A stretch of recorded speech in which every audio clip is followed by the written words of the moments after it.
आपने अपनी school life में एक बार वो भोपाल वाली जो ट्रेजेडी हुई थी, गैस ट्रेजेडी, उसके बारे में या तो पढ़ा होगा या सुना जरूर होगा। 1983 में वो कांड इतना बड़ा हुआ था कि उसके ऊपर मतलब एक बहुत बड़ी मूवी बननी थी बड़े स्टार्स को लेके, लेकिन अभी तक नहीं बनी।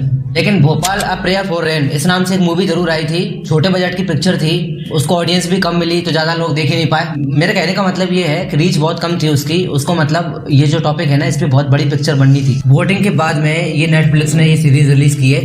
ये इनका बहुत सही डिसीजन लगा मेरे को, क्योंकि अगर रिलीज कर देते वोटिंग से पहले तो पूरे मतलब उसमें पॉलिटिक्स में हलचल मच जाती, तूफान आ जाता। आप ये मान लो, लोग बोलते पॉलिटिकल एजेंडा के लिए बनाई है इन्होंने। ये सीरीज कुछ सवाल खड़े करती है। पहली बात तो ये है कि जो कार्बाइड की जो फैक्ट्री थी ना, वो ऐसे भोपाल की बस्ती के बगल में खोलने की परमिशन किसने दी?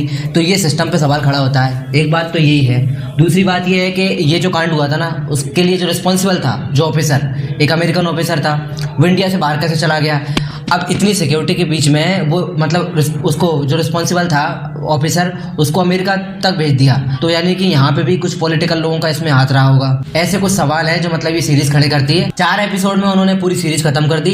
इसमें ऐसा कुछ नहीं बचा जो मतलब कोई अगला सीजन इसका कुछ आए। वो 4 एपिसोड भी ऐसे हैं कि आप मूवी जैसे हैं, आप एक ही बार में देख ले जाओगे सारे। डायरेक्टर है इसके शिवरा बेल, उन्हीं की स्टोरी, उन्होंने स्क्रिप्ट लिखी, डायलॉग भी उन्हीं के। मतलब कंटेंट में उन्होंने इतनी मेहनत कर दी है कि बाकी चीजें बचती नहीं है। उसके अलावा एंटरटेनमेंट भी आपका हो जाता है। डायरेक्शन उनका बेहतरीन है, नो डाउट। और जो ऐसी मतलब सीरीज में खास करके रिसर्च की बहुत ज़्यादा ज़रूरत होती है, तो रिसर्च उन्होंने इतने अच्छे तरीके से की है कि आपको फैक्चुअल कुछ भी गलत नहीं लगेगा। कैरेक्टर्स सीरीज के कुछ रियल लाइफ से भी हैं, कुछ फिक्शन से भी कैरेक्टर उठाए, लेकिन वो जो रियल और फिक्शन की मतलब जो लाइन है ना, वो इतनी ब्लर हो जाती है कि आपको समझ में नहीं आता कि ओरिजिनल कैरेक्टर कौन है और इन्होंने मतलब उठाया कौन सा है, इमेजिनरी कौन सा है। के मेनन है लीड रोल में, स्टेशन मास्टर का इनका रोल है। इन्होंने मतलब इतनी बेहतरीन एक्टिंग की है। इससे पहले अभी आपने देखा था स्पेशल ऑप्स में ये नजर आए थे, और एक फर्जी करके अभी सीरीज आई थी उसमें भी दिखे थे। इनकी एक्टिंग इतनी बढ़िया है कि जो स्टेशन मास्टर का जो कैरेक्टर है ना, जीवंत कर दिया इन्होंने अपनी परफॉर्मेंस से। हमेशा से ही के मेनन अच्छी एक्टिंग करते आए, इस बार भी उनकी परफॉर्मेंस बहुत दमदार है। नमस्कार, welcome back to my YouTube channel पर्दे के पीछे। अब बाबिल का जो कैरेक्टर है वो लोको पायलट का है, और लोको पायलट का रोल प्ले किया उन्होंने।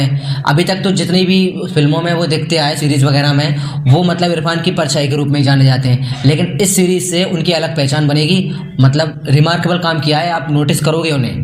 इसमें एक्टिंग तो उनकी एक नंबर है, लेकिन इसके बाद में सीरीज के बाद में वो कौन सा प्रोजेक्ट लेते हैं ना, इससे उनका फ्यूचर डिसाइड होगा। इसके बाद मतलब अब वो कहाँ जाएंगे, ये बहुत इंपॉर्टेंट है। अगर उन्होंने कोई अच्छी सीरीज या अगर मूवी चुन ली इसके बाद में, तो ये मान लो ये वाली सीरीज उनके करियर का टर्निंग पॉइंट बन सकती है। दिव्येंदु शर्मा है मुन्ना भैया, वो उसके पुलिस ऑफिसर के रोल में है। उनका जो पुलिस वाला कैरेक्टर है ना, वो थोड़ा सा कॉमिक टच लिए हुए, मतलब उनको थोड़े कॉमेडी सीन्स भी मिले। अब जो डायरेक्टर है शिवरा बेल, उन्होंने ये उनकी मेहनत है कि राइटिंग में इतनी मेहनत की उन्होंने कि ऐसी सीरियस सीरीज में भी उन्होंने जो कॉमेडी होती है वो डाल दी थोड़ी सी, ताकि आपको बोरियत महसूस ना हो, लगातार एक जैसे सीन देखने को ना मिले।